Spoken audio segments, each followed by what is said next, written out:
මේ වන විට අනීතික සමාජ විරෝධී නැත්නම් නීති විරෝධී ලෙස මුදල් උපයන ලද මත්ද්‍රව්‍ය ජාරාවේ මේ නිරතව සිටින මහා පරිමාණයේ මත්ද්‍රව්‍ය ජාරම් කරුවන් නීතිය රැහැනට අස් කර ගන්නට අපි දයවත්ත ලෙස මෙහෙයුම් ක්‍රියාත්මක කරනවා. නිසා ඉදිරියේදීත් මේ දැවැන්ත මෙහෙයුම් ක්‍රියාත්මක කිරීම සඳහා අපි නිරන්තරයෙන්ම මහජන සහායත් පතනවා. වත්මන් රාජ්‍ය යාන්ත්‍රණය, ඒ වගේම මහජන ආරක්ෂක අමාත්‍යතුමන්, නියෝජ්‍ය අමාත්‍යතුමන්, ඒ වගේම මහජන ආරක්ෂක ලේකම්තුමා, විශේෂයෙන් පොලිස්පතිතුමාගේ මැදිහත් වීම මත මෙම දැවැන්ත වූ මෙහෙයුම් සක්‍රිය කරන්නට ක්‍රියාත්මක කරන්නට අපි මේ අවස්ථාවේදී ප්‍රයත්න දරනවා. දැන් ඔබ දන්නවා මෙහි ප්‍රතිඵලයක් ලෙස මීට දින දෙකකට පෙර කොළඹ ග්‍රෑන්ඩ් පාස් පොලිස් බල ප්‍රදේශයේ වසර ගණනාවක සිට මහා පරිමාණයේ ජාවාරමෙන් නිරත වූ 54 හැවිරිදි කාන්තාවක් අපි පොලිස් භාරයට ගත්තා.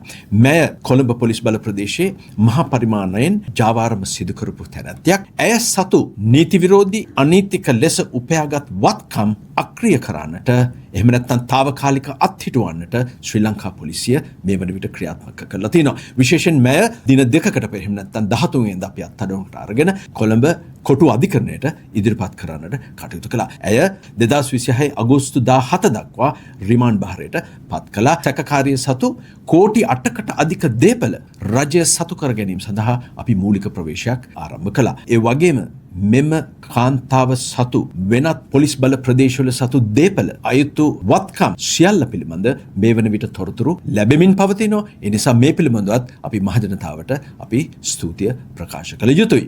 දැන් කෝටි 8ක් වටිනා දේපල රජය සතු කර ගැනීමට ගත් උත්සාහයේ ප්‍රතිඵල විශේෂයෙන් ජායල ප්‍රදේශයේ දැවැන්ත ඉඩමක්, ඒ වගේම ග්‍රෑන්ඩ් පාස් වෙල්ලම්පිටිය ප්‍රදේශයේ කඩකාමර සහ තෙමහල් නිවාස, ඒ වගේම බැංකු ගිණුම් 6ක් తాවකාලිකව නතර කර ගැනීම සඳහා මේ වන විට නීති විරෝධී වත්කම් විමර්ශන කොට්ටාශය විසින් කටයුතු කළා තියෙනවා. 2006 අංක 5 දරන මුදල් විශුද්ධීකරණය වැළැක්වීමේ පනත, ඒ වගේම 2011 අංක 40 දරන මුදල් විශුද්ධීකරණය වැළැක්වීමේ පනත හරහා මෙම සියලුම ක්‍රියා විරහිත කිරීම සඳහා අපි ප්‍රවේශයක් ගැනීමට හැකියාව ලැබුණා.